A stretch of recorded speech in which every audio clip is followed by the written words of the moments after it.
Hi everyone, I'm Rincey and this is Rincey Reads. Today I'm going to be doing a book review on The Grace of Kings by Ken Liu. This is an epic fantasy novel and I don't read a lot of fantasy. I do read some, but I don't read a lot. If you guys pay attention to my channel, you know that. There are a couple of different things that epic fantasy usually focuses on, and that's usually like world building and plot.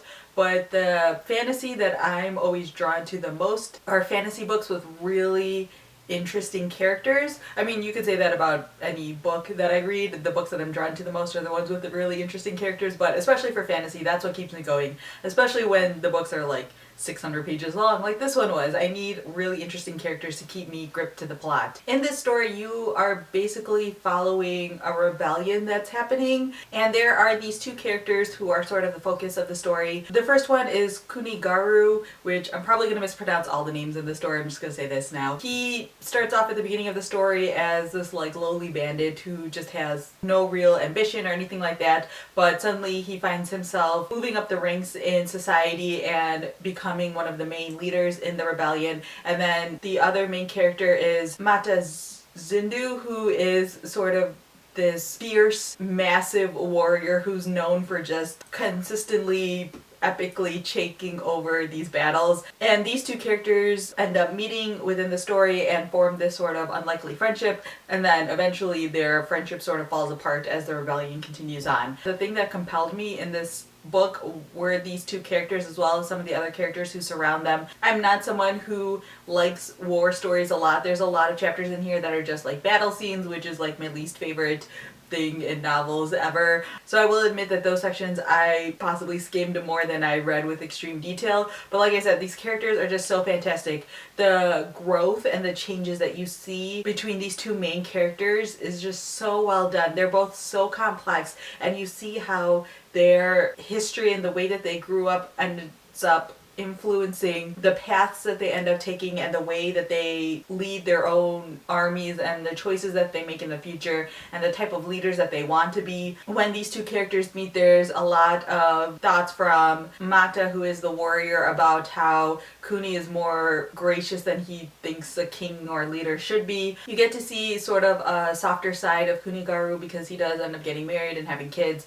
and you see how that sort of influences his own leadership skills. The female characters in here are really fantastic, even though they acknowledge the fact that for the most part women weren't really like warriors in these battles. They had roles that were necessary, like even though they weren't fighting, they still were very supportive to the war efforts, and without that help they wouldn't be able to be as successful as they were. There is even one character who is a female like war leader. Ken Liu has done a lot of research in relation to this story. Like, I can't imagine having to keep all this stuff straight. He has mentioned in interviews that he based the plot of this story to parallel sort of the rise of the Han Dynasty in China, which is something that I found to be really interesting as well. It's not something that I'm super knowledgeable about, but reading this book and finding that out made me want to be more knowledgeable about it and to see the parallels. If you're someone who likes epic fantasy stories, this is definitely one worth checking out. This is only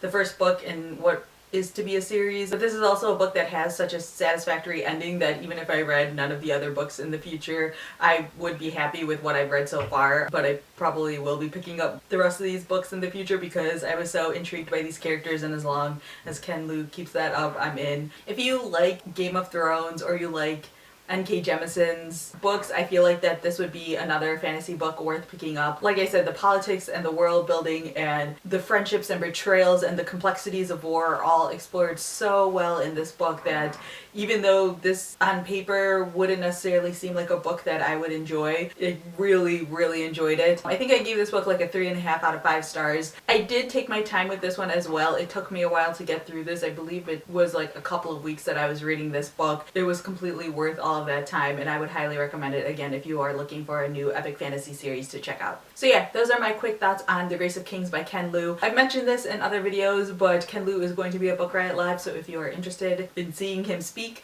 he is going to be there. I have information down in the description for a coupon code if you are interested in attending. Book Riot Live is a 2-day event that's being hosted by Book Riot in New York City in November. So again, information down in the description if you want to know more about that. So yeah, if you have read this book, definitely leave a comment down below letting me know what you guys thought of it. Or if you have any other recommendations of these sort of fantasy series that have really, really compelling characters, definitely leave that down in the comment section as well. So yeah, that's all I have for now. Thanks for watching.